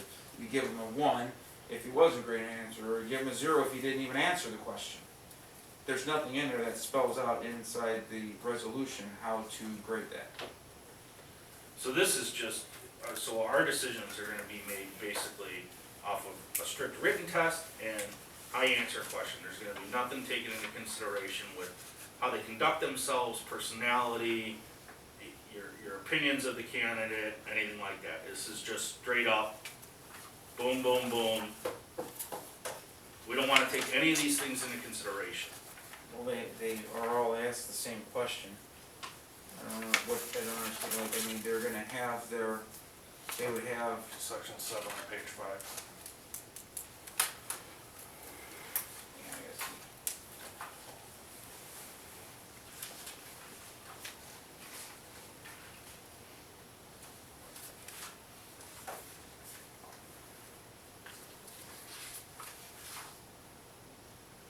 All that stuff is considered. Oh, under the oral Oh, exam. oral exam, yeah. So then it's not just strictly on their answer. Correct their answer and this. That's what you build the rubric off of. Okay, that's what I'm saying is, I mean, those are Yeah, the things it- that it's you not- wanna be evaluating. 'Cause you guys are sitting, you were Right. just saying that, you know, if you answered this or you don't give an answer, you answer this right, this is it. But I mean, Well, but there are, like, if you ask someone a question about use of force, there's certain answers you wanna hear. If they don't touch on those, whether you like them or not, you shouldn't give a good grade on there. Something like that, you either know it or you don't. Yes, you take into consideration how they come dressed. again, so somebody that comes in that knows the answers to the questions, but when they walk out of here, you go, God help us if they ever get behind the wheel. This is the way we're setting it up. I don't think we've ever had Yeah, that, I do. they know Oh, the answers yes. to the questions. We want them on the streets. Can I make a suggestion here, move forward? I also have a quick clarification question, if it's okay to go first. just because I'm not familiar with the process at all. With regards to the written and oral tests that are administered, what types of questions are on both, just for my own knowledge? I think we could probably, if we do it in an executive session, we can go over all that stuff. Okay, I didn't know if it was like, yeah, that's fine. We can I would talk think, about it. I would. Well, written's brought by the company. So a written examination is brought forth by a company of vetted questions that have been used, tested in court for liability purposes. So what you're looking for is, tested reliability and validity are the two things that you're gonna be looking for if anybody ever sued and said that a written test, was skewed for a certain population or a certain group of people. I guess I mean more, what types of topics? Like, is it like a general Yeah, interview general type like thing? general knowledge. intelligence. Or knowledge? It's like an IQ test, Okay. from what I've seen. Someone mentioned, specific questions regarding excessive use of force. I would consider, candidates for the position may not know those answers if they're fresh out of school and never had any practical experience. How would they know Right. how to apply excessive use That of was, force? an example of something we did like during the promotional one.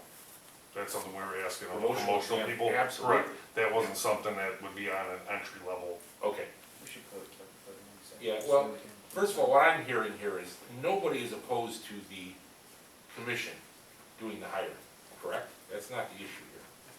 The issue is the commission too hamstrung in getting their assignment completed, their task completed? What I'm hearing from the commission is we have some legal concerns regarding taking off those handcuffs. Is that correct? I'm just trying to find common ground here. If you're gonna take the written out of it, then yes, you wanna make sure that that oral is, As a rubric. Spot on. clean, spot on, to be able to defend it in court at any point in time. You have to remember coming up, in the near future, you have to think about sexual orientation, race, transgender, everything.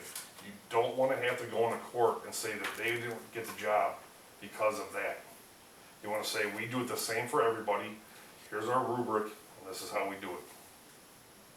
No matter who comes through the door. And the independent third-party test removes any possibility that there was tampering with the exam. I would assume that's why. That's why most villages do it with, they would even do a company that does the oral exam as well. But, we have no problem doing the oral exam, but if we are doing just that, then we have to make sure it's exactly perfect, to make sure that, the village is covered.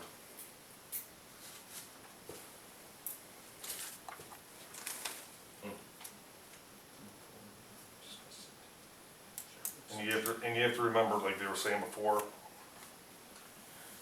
I know what you're saying, John, about the commission as it stands now, but if we're gonna put rules into place and change things, the board's not always gonna be the same, the commission's not always gonna be the same. So we wanna make sure that we're not turning over the keys to the ship to somebody else to be able to run rampant with it as well.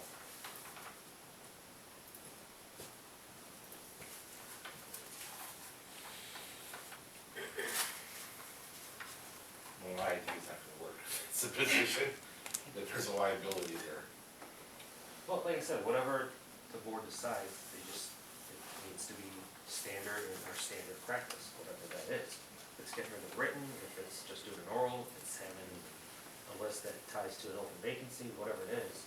It's, like you said, you have to stick with what you're doing, or else you're gonna open yourself up for liability. So, I understand what Tom brought up, and I think about how public works is done, right? Public works, we have interviews, you ask the same questions, and you hire who you think is the best candidate. You make the department head makes the final decision, everybody's there, we give our recommendations, at the interviews I've took place in, and you give your recommendations, and it's the department head who makes his final decision, it's who he has to work with, right?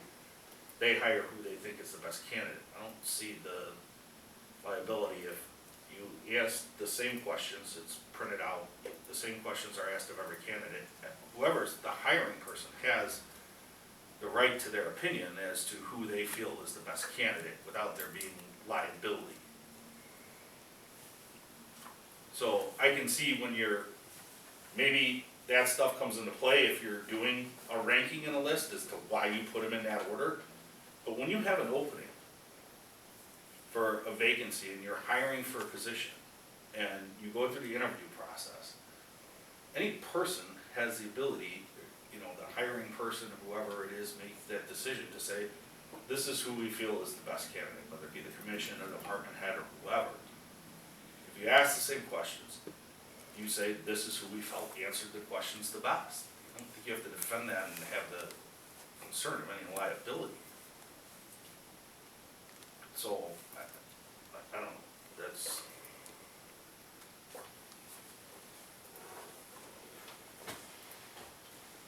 I think the issue arises, you or that committee feels that you hired the best person, but when that other person walks out the door and they didn't get the job and they felt they did very good on the interview and they're not happy because they didn't get the job, so therefore they're gonna say, well, I'm gonna sue the village because I feel that I did the best. And then what leg does the village have to stand on? And what rubric do we have and how did we determine that? And we have to have it all spelled out on paper that this is the guidelines that we as the committee followed and this is what the village did and it has nothing to do with it. Let's get some opinions from our attorney. I think you're maybe looking into this a little too much. I agree. Because there's plenty of intangibles that can come into place here where it may not necessarily be a single answer or something like that one person gives. I don't see how strong of a leg anyone would have to stand on if they came in and interviewed for something and didn't get the position because the hiring committee or person said this was the better candidate. If you don't have the documentation to prove why they were the better candidate, that's where you run into a problem. So can we just then, I guess, ask our general counsel what our resolution, what our liability would be with stripping away the requirements in it? And so what you guys are all saying is it's highly unlikely we can get somebody ready for January 17th at this point. Correct? If we advertise right now, yes, that'd be a tight timeline. Is it impossible? I've worked my butt off, but it'd be tight. As far as trying to change this and do everything tonight, when clearly we have to get some legal opinions in order to be able to change the resolution, it does not look like it's something that's gonna be changed tonight. What's the quickest way we can move forward to be able to get somebody in here? Without necessarily gutting the resolution, but, for right now, The quickest way we would have to, do we have to abide by the resolution?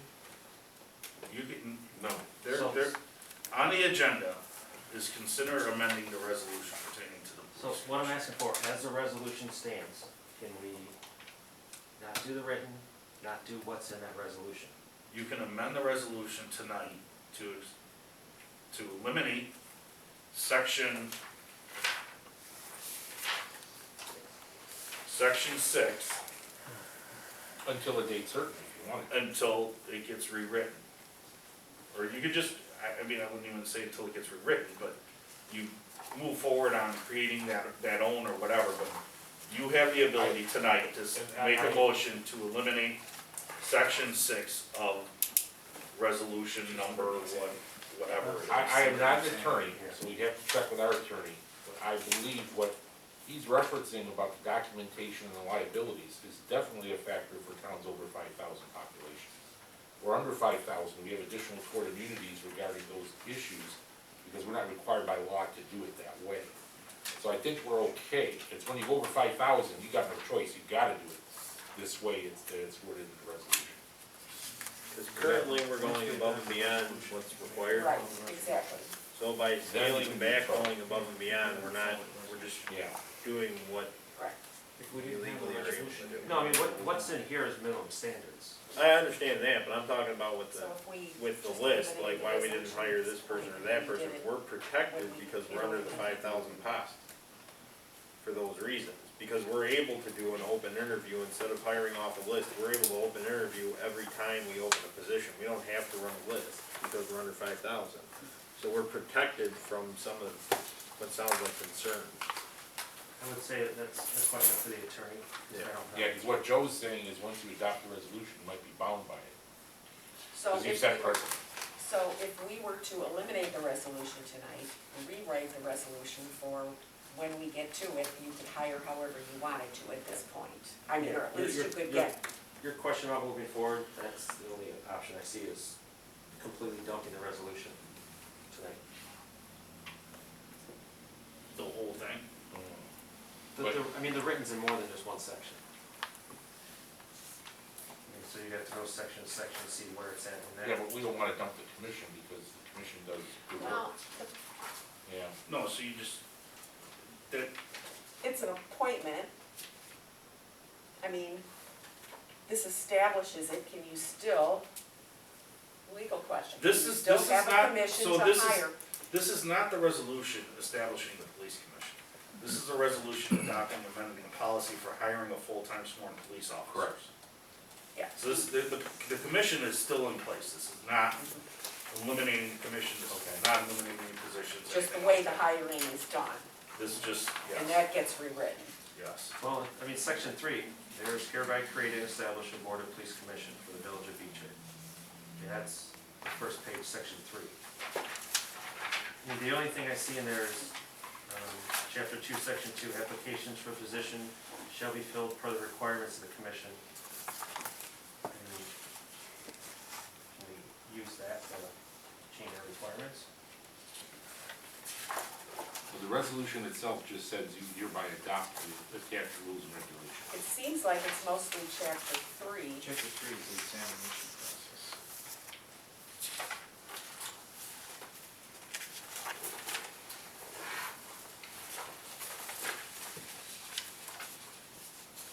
So the only change you would have to make, Would be eliminate all of chapter 2, you just keep chapter 1, is that what you're saying, Todd? Well, no, I'm saying the creation of the board is in chapter 1. Yeah, I'm saying, Chapter 1 and chapter 2 would be kept the same. I'm thinking we would have to eliminate chapter 3. chapter 3. All Because of chapter chapter 3 3. talks about how we give the exams, it talks about all that stuff, so we would have to update chapter 3. Yeah, that's the part that would get rewritten and, Yeah, there's some parts of section 3, chapter 2 that may have to be rewritten because it references. chapter 2 is applications, applicants must comply with the testing requirements in every respect. I think the only thing you would keep would be chapter 1, which is the creation of the commission. And we do have a couple. Chapter 2 would be the application process, chapter 3 is the examination process. You gotta get rid of 2, because on the bottom it talks about the scoring. Yeah, yeah. I would say just do chapter 1 and let the commission adopt its own rules moving forward. and how did you want to change section 3 of chapter 1 as far as who serves on the commission? Right now, it's got 2 public safety committee members and 1 resident. Just say 1 public safety committee and 2 residents. I mean, if Yep. you want to appoint another trustee, they're still a resident. Exactly. So moving forward, are we just going to amend or I don't know, public safety chair, what do you I'm not, this has not took an effect, to my knowledge, yet.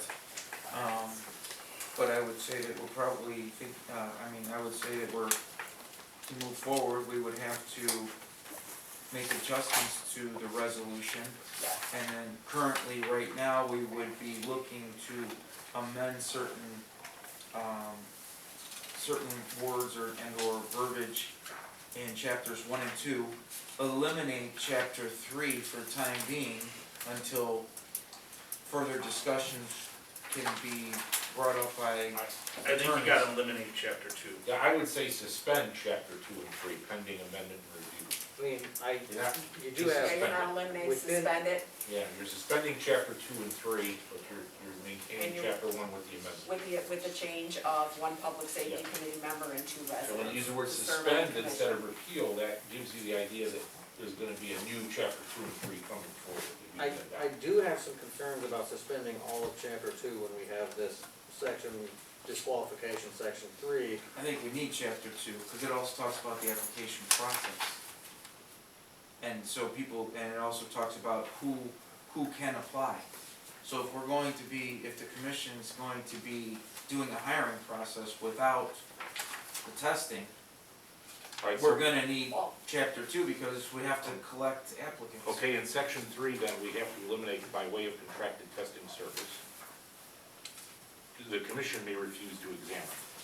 Where is this? Wait, Chapter 2, section 3, first line. Under disqualifications. Yeah, by way of Okay. contracted testing service, eliminate that. so you just eliminate that section by way of contracted testing Yeah, I'm service. seeing if So there's the any other commission reference. may refuse to examine an applicant or after the examination, yeah, to certify him as eligible. Is that the only, I don't see any mention Um, of written in the chapter 2? No. Section 4, defective applications shall be grounds that contracted testing service will notify all applicants. All right, that's a good question. These applications, are they reviewed by the commission or the testing service? Well, they're gonna be reviewed by us, because we won't have a testing service. Well, right now, does the testing service review the application? They vet the apps to make sure they meet our They standards. do. And if they don't, they bounce them. So the commission's gonna have to go through the applications.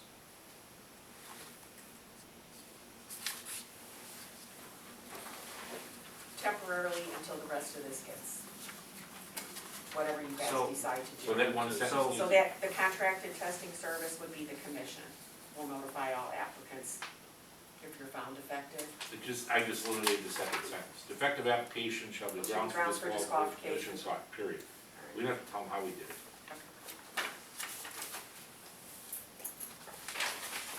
So we're gonna amend chapter 1, section 3 to allow one member of the Public Safety Committee and 2 residents to be appointed by the mayor.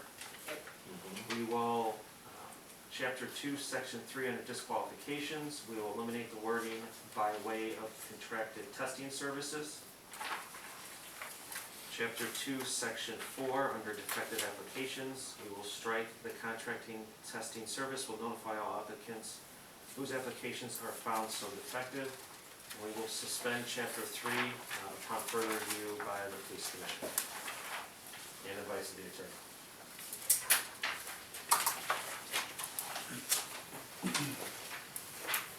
Is that a motion? Bueller? Yes, sorry. Make a motion to do what I just said. The above, To do what I yeah. just said. Hi, Jeanette. You got that alternate? Okay, maybe asking about that too, yeah. Do you want me to read it again? Can I keep up? Go for it. Yeah, it's sort of slow. So I'd like to make a motion to amend resolution, chapter 1, section 3, to change wording shall include 1 public safety committee member and 2 residents. Chapter 2, section 3, under disqualifications, we will strike the wording by way of contracted testing service.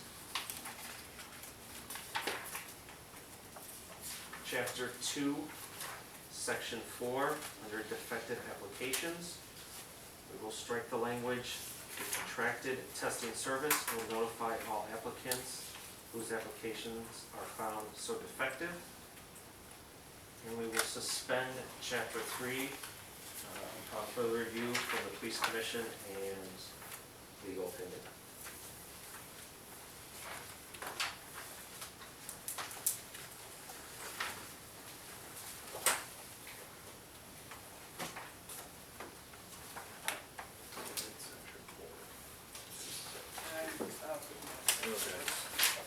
So there's a motion on the floor, is there a second?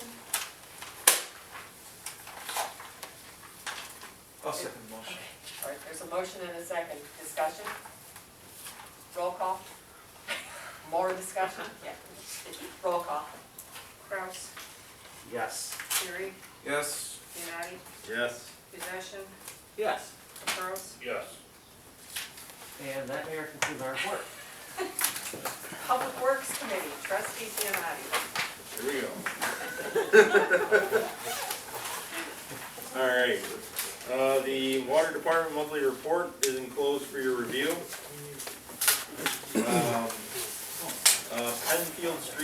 STP project update. There has been another delay in the bid opening, which is now set for March 11th due to the ROW acquisition, which will be discussed. Yeah, they are missing 2 signatures on temporary easements from private parties because they have not negotiated a final price for those 2. I cannot intervene because federal law does not allow local government to intervene in those discussions. They hired a third-party contractual service to do that on our behalf, and the federal government is very sensitive about taking the land. So we have to follow the federal due process for these taking of these easements. We could not start the process till I got approved the agreement. I'd have just approved the agreement 60 days ago. So it's, there's a lot of balls juggling in the air. So they pushed it back to March 11th to give these appraisers time to get these easements acquired. Am I happy? No. But I can't, there's nothing I can do about it. Bob, I think it's good to note too that they're still on track for saying that they'll be done with the project still in In the fall. October or Yes. November of this coming year, so. Yeah. The project end date is still on track. Right, but the January letting date gives us more time to coordinate and plan. Okay. Then consider a motion authorizing the letting of bids after December 17th if a bid is not awarded on the Gould Street Water Main project. As of this, as of the printing of this, Baxter and Woodman and the contractor are resubmitting their BEP showing that negotiations occurred with minority contractors and the unit pricing established by the bid could not be met. If DCEO approves this document, then the bid will be awarded. If not, then we rebid. The deadline for this notice of award and to proceed is Friday, December 17th. In order to save 3 weeks' time, staff is asking for this motion to relet bids if the other bids expire, so we can perhaps consider a bid award at the second meeting in January. Our goal is still to get this project done prior to the Penfield Gould Street resurfacing later this spring/summer. And as of right now, I still don't know if we're gonna make the Friday deadline. The problem is the DCO is now examining our vendors to see if we meet the MD and WBE. If we have vendors on our list that can perhaps be used for that purpose. That just happened today. So they're reviewing our list of vendors to see if we have WBEs and MDs, which are minority business owners and women business owners. So that process is continuing. Okay, so I would like to make a motion authorizing the letting of bids after December 17th if a bid is not awarded on the Gould Street Water Main project. There's a motion on the floor, is there a second? Second. There's a motion and a second, discussion? Roll call? Caprows, Yes. Possession, Yes. Giannotti, Yes. Terry, Yes. Kraus. Yes. Okay, also consider a motion authorizing the execution of an agreement with the Union Pacific Railroad for improvements in their right-of-way at the PED crossings. So the Penfield Street walkways are to be replaced right up to the cement crossing path or pad, and this work needs special approval and inspection from the railroad. They are asking for an agreement to review the work and charge of a fee not to exceed $10,000.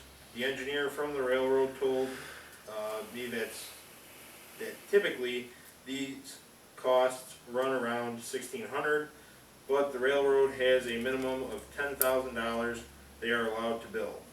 STP reimburses this fee to the village, only pays 20% of the fee. It is recommended that the agreement be approved since really we have no other choice. Hopefully the cost stays at $1,600. So I would like to make a motion authorizing the execution of an agreement with the Union Pacific Railroad for improvements in their right-of-way to the pedestrian crossings. There's a motion on the floor, is there a second? Second. There's a motion and a second, discussion? Roll call? Kraus, Yes. Terry, Yes. United, Yes. Possession, Yes. Caprows, Yes. On to the tandem axle truck repair. When we purchased this unit, we knew the risks and took a chance that this truck passed the critical time for engine failure due to exhaust recycling. Unfortunately, we were wrong. Both of the turbos on the motor burned up, and the truck is currently in University Park, awaiting $20,000 in repairs. Parts are in short supply, so, Now it sits. was it? It did not, that's my computer Oh. making corrections for me. Parts are, so now it sits in a full lot with other trucks until the parts do arrive. We did pay a very low price for the unit, due to the problems this model had with the engine. So now we will be back up to what we should have paid for the truck of this size. And then, I'd like to consider a motion waiving bid requirements for the purchase of a F-250 pickup truck due to the lag, order time, and lack of availability for joint purchasing.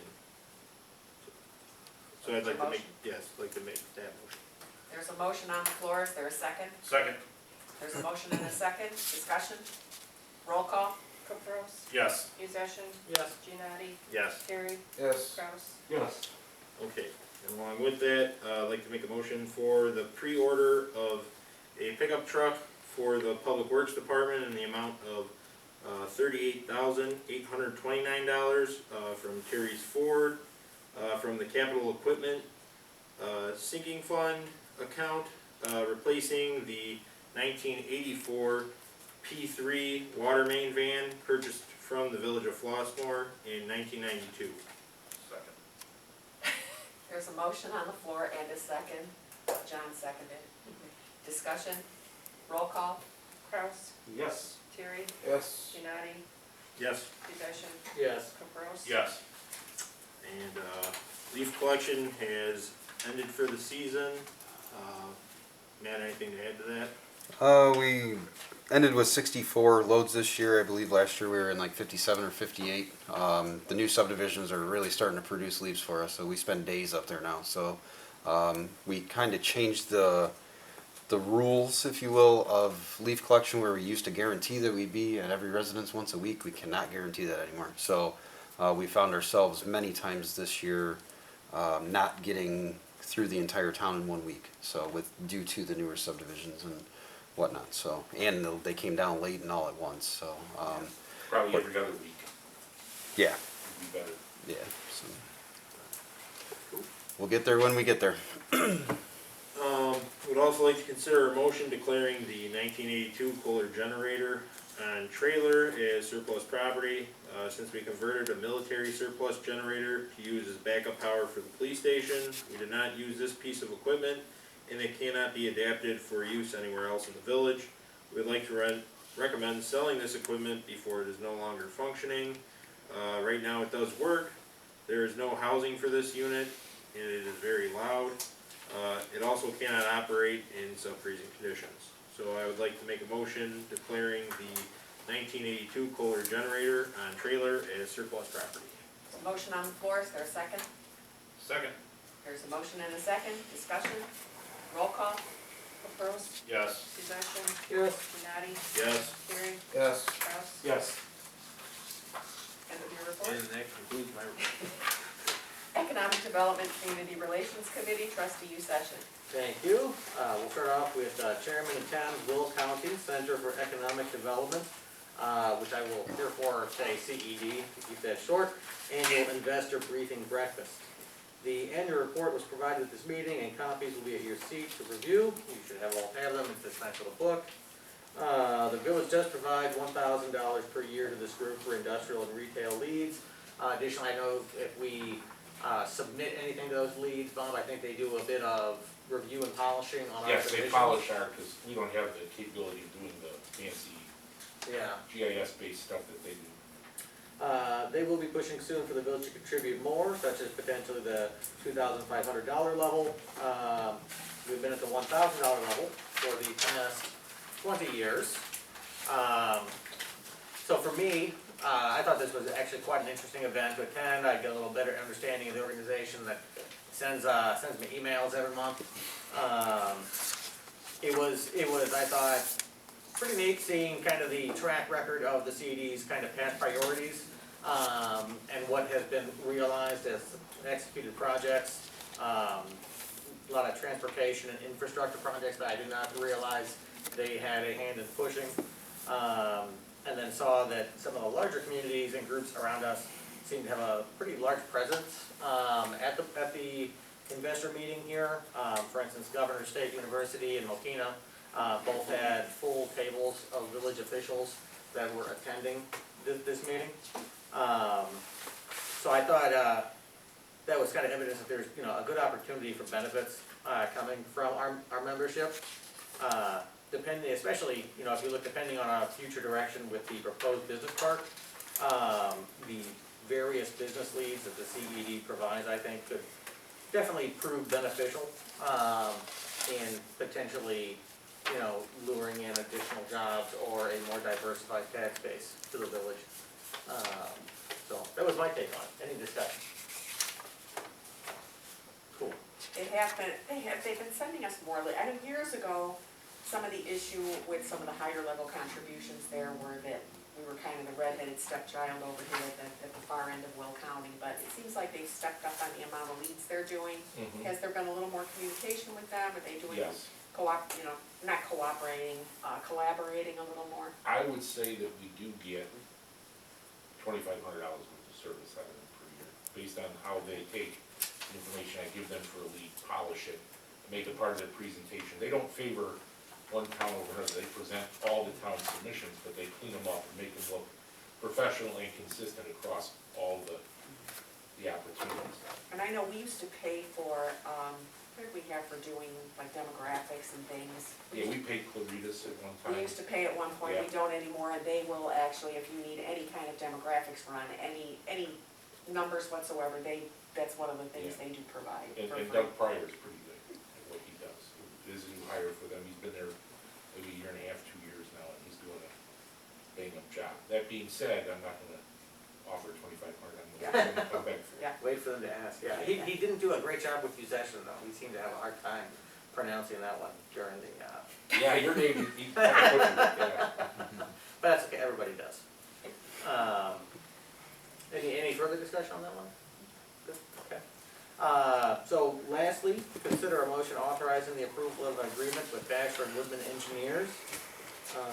Or actually, Beecher and Woodman Engineers in the amount of $11,970 for the submission of an application for COVID-19 downtown improvement funds from DCEO to improve Gold Street from Hodges to Finfield. This would be a $1 million project grant with the village paying for design and construction management and 10% of the construction cost. If awarded, the village would pay about $300,000 and the state $1 million for this project. The village's share would come from the infrastructure account. This project would include new drainage, road reconstruction, decorative bump outs around the stairs and the corners, wiring and lighting of the boardwalk, planters, and refuse containers for the public spaces and along the boardwalk. Competition for this funding may be tight, but Beecher fits the criteria very well since our two businesses along there were drastically affected by the pandemic and were actually closed for several months in 2020. However, we are not in any of the qualified zones that will receive extra points in the process. Enclosed is the notice of funding opportunity and the rules for the grant application. We have only 1 month left to apply. Action on this matter is at the discretion of the board. We know how the state can be with these grants, but if we do not try, we do not get anything. The administrator is very reluctant about spending $11,970 on this grant application and then committing another $300,000. But these opportunities have to be presented to the board to decide. Please see the enclosed proposal. I guess the only thing I'd like to open that with is, well, I guess we do need to do a motion first, and then we talk about it, Ron? But we can talk We can about it talk about first. it, okay. Well, I would just say, out of our top 10 priorities from the strategic plan that we just worked on, number 8 was to make the downtown more viable. We had, specifically like electrify the boardwalk and whatnot. And so I think a project that covers these types would be a significant step towards many of our strategic goals, for the downtown area. It's something we had planned to when I was on economic development. We had always planned on doing some things downtown, including bump outs and putting electric on the boardwalk and putting planters and doing a mural and things like that. So it's something that has been on the, kind of the back burner, and there was no money for it. So I'll throw that out there too. I'm concerned with the track record DCO has in administering these grants. They drag on forever and ends up costing more money at the end of the day. That being said, Baxter Woman was recommending that you throw some money into the kitty to make the project more grant eligible. We don't have to contribute anything toward this project. We could just say, we'll spend the $11,970, but we want 100% and see if we get a grant. I'm more concerned about spending $300,000 out of infrastructure when we can pave roads in town. You know? Do we get a say on what goes in there, or is it just whatever's listed is what they do? Well, they're following if you look at the last page of the packet, there's an old Fanning and Holly design for the Golden Reed Street area, and we have finished the Reed Street portion on our own. If you notice on the Reed Street side, you've got your war memorial there and your gazebo, your depot and your caboose. When this plan was done in 2003, the only thing that was there was the caboose.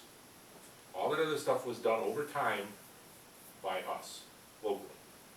On the other side of the street, they were proposing on Gould Street, a nice big plaza with some kind of monument in the middle and a parking lot. The problem with this is the railroad said, no, we are not allowing that on our property. Okay, that is property owned by the railroad. So all we would focus on is the street improvements. And Baxter Woman's telling me that to reconstruct that section of roadway with the storm sewer, there is no sewers at all on that piece. The water main is gonna get done, of course, but to replace the storm sewer on that street, put a new street in, curbs and gutters, bump outs, attractive bump outs around the stairways that exist now, and they wanted to do that because one of the stairways, I believe, was struck by a vehicle. Yep. So they would build a protective barrier around the stairways just for pedestrian safety. And electrify the boardwalk and put up decorative lighting on both sides of the street. But you're talking a lot of money. And if the state's willing to pay for it, I'd go for the 100%. Baxter Woman's telling me, throw some money on the table. It increases your points toward getting